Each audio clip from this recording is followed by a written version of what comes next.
Hello दोस्तों, आप सभी लोगों का बोधियागा स्टडी में स्वागत है दोस्तों। तो आज हम लोग पढ़ने वाले हैं दोस्तों गरीबी के बारे में। तो आज का हम लोग का मुख्य चैप्टर क्या है दोस्तों? गरीबी से रिलेटेड है। तो आज का मुख्य चैप्टर को शुरुआत करते हैं दोस्तों। शुरुआत करने से पहले बता दें दोस्तों कि हमारे चैनल का नाम बोधियागा स्टडी है। तो अगर आपको हमारे चैनल के माध्यम से अगर पढ़ाई अच्छी लगे तो आप हमारे चैनल को ज़रूर लाइक करेंगे दोस्तों, सब्सक्राइब करेंगे दोस्तों और दोस्तों में शेयर करेंगे। तो आज का टॉपिक को शुरुआत करते हैं दोस्तों।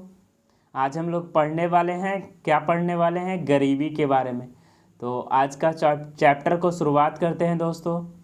गरीबी की बात करें दोस्तों तो गरीबी, जिसे निर्धनता पॉवर्टी भी कहते हैं, तो गरीबी मूलभूत आवश्यकताओं की पूर्ति ना कर पाने की स्थिति। मूलभूत जो आवश्यकताएं होती है कि पूर्ति ना कर पाने की स्थिति क्या कहलाती है? गरीबी कहलाती है। तो ध्यान रखेंगे दोस्तों, गरीबी क्या है? मूलभूत आवश्यकताओं की पूर्ति न कर पाने की स्थिति क्या कहलाता है? पॉवर्टी कहलाता है।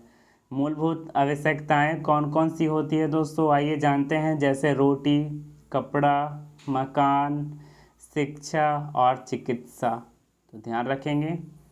लाकड़ावाला समिति का जो संबंध है, वो गरीबी से है। तो ध्यान रख लेंगे दोस्तों। तो ध्यान रखेंगे दोस्तों, लाकड़ावाला समिति का संबंध किससे है? तो लाकड़ावाला समिति का संबंध गरीबी से है। इसे ध्यान रख लेंगे दोस्तों। आगे बढ़ते हैं दोस्तों। भारत में गरीबी का जो आकलन है सबसे पहले दादा भाई नौरोजी ने 1867-68 ईस्वी में किया था। 1867 ईस्वी में 67-68 ईस्वी में किया था, जिसका जिक्र उनकी पुस्तक poverty and un British rule in India में है। तो poverty and un British rule in India, जिसका जिक्र जो है उनकी पुस्तक poverty and un British rule in India में है। आगे बढ़ते हैं दोस्तों। विश्व बैंक के अनुसार सर्वाधिक गरीबी भारत में है। वर्ल्ड बैंक के अनुसार सर्वाधिक गरीबी कहाँ है? भारत में। तो ध्यान रखेंगे दोस्तों। वर्तमान में भारत में गरीबी का आकलन NSSO करता है। वर्तमान में भारत में गरीबी का जो आकलन है NSSO करता है। NSSO national sample survey organisation. वर्तमान में भारत में गरीबी का जो आकलन है NSSO करता है। NSSO national sample survey organisation की स्थापना सन 1950 ईस्वी में की गई। इसे ध्यान रखिए दोस्तों। बेरोजगारी का जो आकलन है NSSO करता है। तो ध्यान रखेंगे दोस्तों। आगे बात करते हैं दोस्तों। विश्व में गरीबी का जो आकलन है वो दो प्रकार का माप है। दो माप कौन कौन सा है? आइए जानते हैं दोस्तों। तो पहला हो जाता है निरपेक्षिक माप। पहला क्या हो जाता है? तो पहला हो जाता है निरपेक्षिक माप। मूलभूत आवश्यकताओं को आधार बनाया जाता है। मूलभूत आवश्यकताओं को आधार बनाया जाता है। इसे ध्यान रखेंगे दोस्तों। पहला निरपेक्षिक माप होता है, मूलभूत आवश्यकताओं को आधार बनाया जाता है।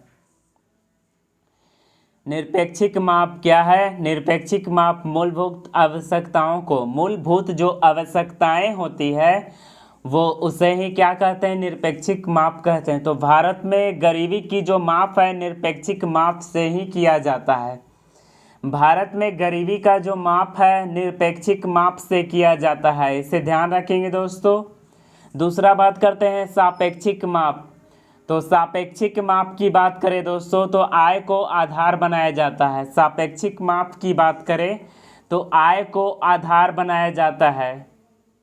दूसरा क्या है? सापेक्षिक माप। सापेक्षिक माप की बात करें तो आय को आधार बनाया जाता है। इसे ध्यान रखेंगे दोस्तों। आगे बढ़ते हैं। लाकड़ावाला समिति का संबंध। लाकड़ा वाला समिति का संबंध जो है गरीबी का आकलन और गांव एवं शहर में अलग अलग निर्धारित करने को कहा। लाकड़ा वाला जो समिति है, लाकड़ा वाला समिति ने गरीबी का जो आकलन है गांव और शहर में अलग अलग निर्धारित करने को कहा। तो ध्यान रखेंगे दोस्तों, अलग अलग निर्धारित करने को कहा। लाकड़ा वाला समिति ने गरीबी का जो आकलन है गांव और शहर में अलग अलग निर्धारित करने को कहा। तो ध्यान रखेंगे दोस्तों। अब बात करते हैं दोस्तों, गांव में कितना कितना आंकड़ा है, कितना कैलोरी चाहिए प्रतिदिन, कितना क्या चाहिए, आइए जानते हैं। तो प्रति व्यक्ति प्रतिदिन, तो एपीएल यानी एवं पॉवर्टी लाइन, गरीबी रेखा से ऊपर वाले, और ये जो हो जाते हैं पॉवर्टी लाइन ये कहलाते हैं, और इससे जो नीचे हो जाते हैं इससे मतलब एपीएल से और थोड़े बड़े होते हैं तो बिलो पॉवर्टी लाइन, गरीबी रेखा से नीचे।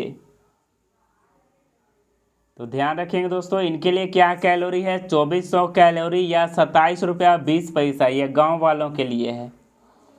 शहर वालों की बात करें दोस्तों तो शहर वालों के लिए क्या है, तो 2100 कैलोरी है और 33 रुपया 33 पैसा, ये प्रतिदिन प्रति व्यक्ति मिलेगा। तो ध्यान रख लेंगे दोस्तों। आगे बढ़ते हैं। सुरेश तेंदुलकर समिति का संबंध जो है गरीबी से था। इन्होंने गरीबी का आकलन प्रति व्यक्ति उपभोग व्यय के आधार पर करने की सिफारिश की। सुरेश तेंदुलकर समिति का जो संबंध है गरीबी से था। सुरेश तेंदुलकर समिति का जो संबंध है वो कैसे था, गरीबी से था। सुरेश तेंदुलकर समिति का जो संबंध था गरीबी से था। इन्होंने गरीबी का जो आकलन है प्रति व्यक्ति उपभोग व्यय के आधार पर करने की सिफारिश की। सुरेश तेंदुलकर समिति का संबंध गरीबी से था। इन्होंने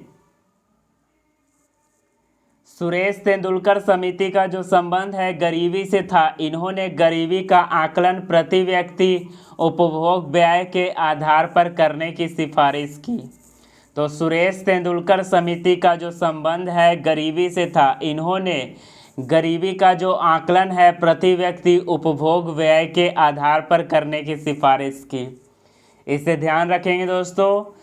इंदिरा गांधी ने सन 1971 ईस्वी में सन 1971 ईस्वी में लोकसभा चुनाव में गरीबी हटाओ का नारा दी थी।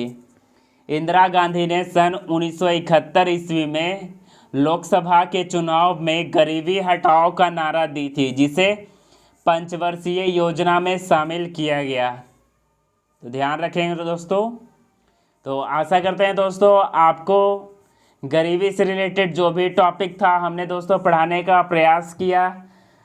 तो आज का टॉपिक को दोस्तों यहीं तक रखते हैं। थैंक यू, धन्यवाद।